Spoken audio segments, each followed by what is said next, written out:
Welcome to the Bible in Slow English. Today's reading is Acts 27, 21 through 44. When they had been long without food, Paul stood up in the middle of them and said, "Sirs, you should have listened to me and not have set sail from Crete and gotten this injury and loss. Now I exhort you to cheer up, for there will be no loss of life among you, but only of the ship. For there stood by me this night an angel, belonging to the God whose I am and whom I serve, saying, 'Don't be afraid, Paul. You must stand before Caesar. Behold, God has granted you all those who sail with you. Therefore, sirs, cheer up, for I believe God, that it will be just as it has been spoken to me. But we must run aground on a certain island.' But when the 14th night had come, as we were driven back and forth in the Adriatic Sea, about midnight the sailors surmised that they were drawing near to some land. They took soundings and found 20 fathoms. After a little while, they took soundings again and found 15 fathoms.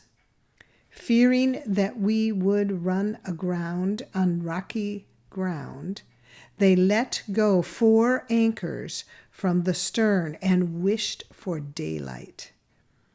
As the sailors were trying to flee out of the ship and had lowered the boat into the sea, pretending that they would lay out anchors from the bow, Paul said to the centurion and to the soldiers, 'Unless these stay in the ship, you can't be saved.'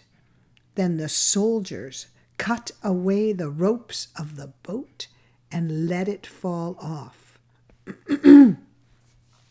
While the day was coming on, Paul begged them all to take some food, saying, 'Today is the 14th day that you wait and continue fasting, having taken nothing. Therefore I beg you to take some food, for this is your safety. For not a hair will perish from any of your heads.' When he had said this and had taken bread, he gave thanks to God in the presence of all. Then he broke it and began to eat. Then they all cheered up, and they also took food.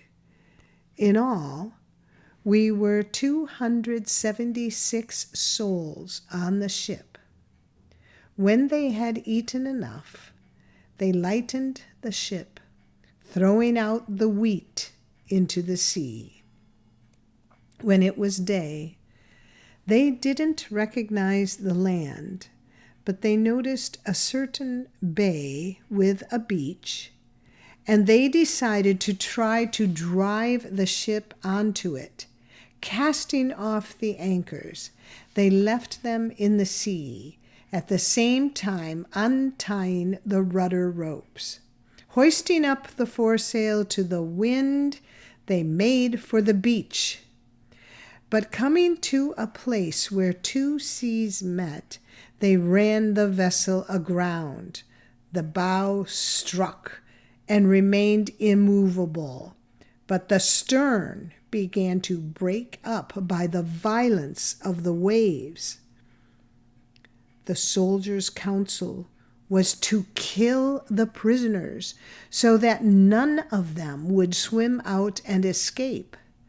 But the centurion, desiring to save Paul, stopped them from their purpose and commanded that those who could swim should throw themselves overboard first to go toward the land, and the rest should follow, some on planks and some on other things from the ship.